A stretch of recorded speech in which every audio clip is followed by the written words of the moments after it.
Bom dia, meninos, tudo bem? Hoje nós vamos dar continuidade na aula de Estrutura da Terra, capítulo 1 da apostila 2, falando agora sobre as formas de relevo.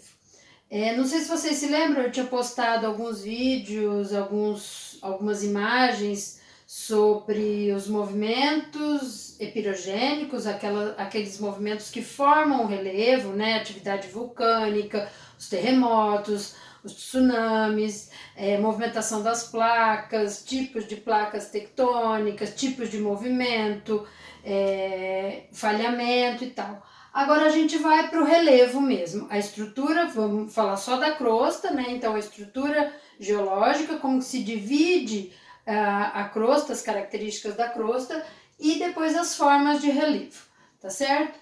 Então aqui a gente começa falando da estrutura geológica, que foram os movimentos que deram origem às formas da crosta terrestre.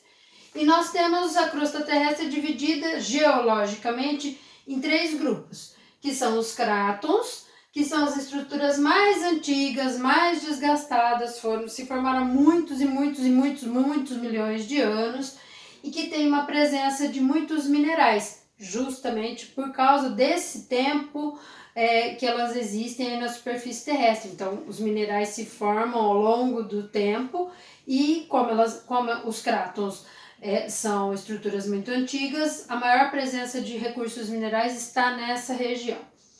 A gente tem também as bacias sedimentares, que são as partes mais baixas, né? Formadas por planícies e depressões principalmente, que são lugares onde ocorre o depósito de sedimentos que são erodidos, que são levados pelo vento, pelos rios, pelas geleiras, pela chuva, e esses sedimentos vão cair em algum lugar, nas partes mais baixas. Vai ser o acúmulo de sedimentos, formam-se as bacias sedimentares. Tá? E depois a gente tem os cinturões orogênicos, que são as partes mais altas, que ainda estão se formando. São as formações mais jovens, né, do relevo. São as montanhas e elas ainda estão em formação, ainda estão crescendo, como foi mostrado na aula de formação de encontro e separação de placas tectônicas para vocês. Tá? Então aqui ocorre o processo de erosão, mas ao mesmo tempo ainda existe o surgimento dessa parte da crosta terrestre. Então é um processo muito lento que vai acontecendo. Tá? A partir daí a gente vai para a nossa realidade mesmo, né? Porque a estrutura geológica é uma coisa mais ampla tal. Então a gente vem agora para o modelado do terreno, para as formas de relevo que a gente conhece, né? Relevo, de uma maneira muito simples falando, é o chão que a gente pisa. E esse chão que a gente pisa apresenta algumas diferentes formas, né? Que são classificadas em 4 categorias. Uma delas, as montanhas, que estão aqui dentro dos cinturões orogênicos, né?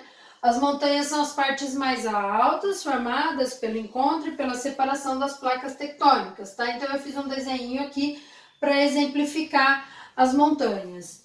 Elas estão na região do Círculo de Fogo do Pacífico, nas áreas da quebra das placas, naquele quebra-cabeça das placas tectônicas, aí que elas se encontram.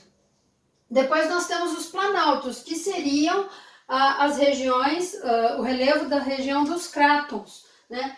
Que são médias altitudes, estão na superfície da Terra há muito tempo, já sofreram desgaste erosivo, são os escudos cristalinos, são as partes mais antigas do relevo.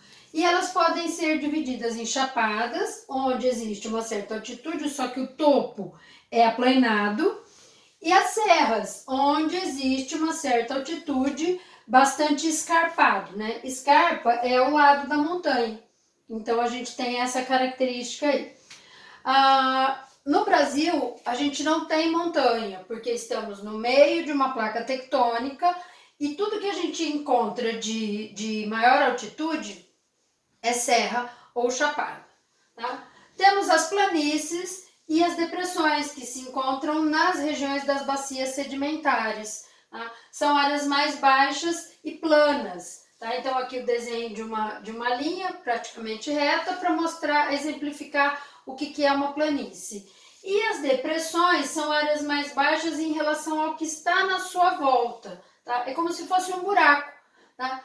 E aí aqui seria uma região de planalto, à sua volta, e a parte mais baixa, a depressão.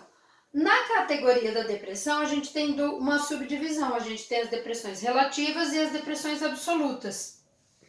Depressão relativa é quando a gente está falando da região em volta mesmo, é uma parte mais baixa em relação ao que está à sua volta, só que está acima do nível do mar. Depressão absoluta é um buraco dentro do continente, cercado de maiores altitudes, mas que essa profundidade vai abaixo do nível do mar. Tá? Então, o grande exemplo disso é a depressão do Mar Morto, lá no Oriente Médio, no estado de Israel, que está a 400 metros abaixo do nível do mar, dentro do continente. A depressão Caspiana, no Mar Cáspio, a depressão dos Países Baixos, na Holanda, também tem essa característica, tá certo? Aí, dando sequência no livro, vocês têm a classificação do relevo. Aí aqui, olha, vocês têm a nomenclatura das formações de relevo, né?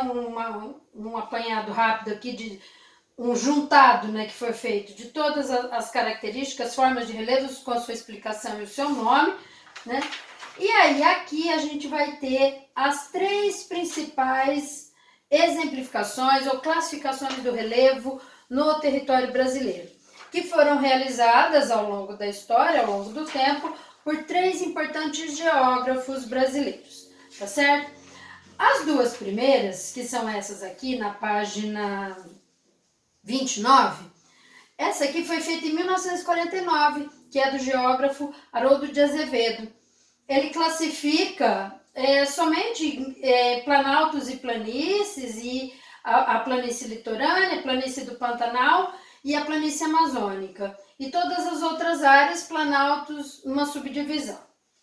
Depois aqui a gente já tem uma classificação mais moderna, ainda, né? Estamos na década de 70, então o geógrafo Aziz Nassib Absaber faz uma reclassificação do que o Haroldo de Azevedo tinha colocado, com o uso de uma tecnologia maior, com o uso de uma modernidade, mas a gente está falando de 1970, tá bom? Então a gente tem aqui, já dentro da divisão ainda só em planaltos e planícies, uma classificação maior, considerando também a influência do clima na região, tá? E essa última aqui, já bem mais detalhada, que vai ser apresentada somente nos anos 90, pelo geógrafo Jurandir Luciano Ross, onde ele inclui as depressões. Então, toda essa parte amarela, né, que aparece aqui no mapa agora, que antes era classificado como planalto ou como planície, agora, com tecnologias mais modernas, com equipamentos mais precisos, né, o Jurandir chega à conclusão de que não são nem planaltos e nem planícies, e sim são depressões, essas partes mais baixas em torno com regiões mais altas à sua volta, tá? E aí, então, a gente tem uma diminuição com relação às planícies muito pequena, né? Fica muito pouca planície mesmo, né? E as depressões vão aparecer com destaque, tá bom? Mas só para finalizar aqui e fazer uma ostentaçãozinha, o Jurandir Ross foi meu professor na faculdade, tá? Então eu conheci nessa época que ele estava lançando o mapa, esse mapa aqui da classificação do relevo brasileiro, que é a mais atual, mais detalhada. Eu fazia faculdade lá em São Paulo, era aluna dele, tá bom? Então, beijos. Vou colocar nas atividades também alguns exercícios para vocês fazerem, tá bom? Beijos.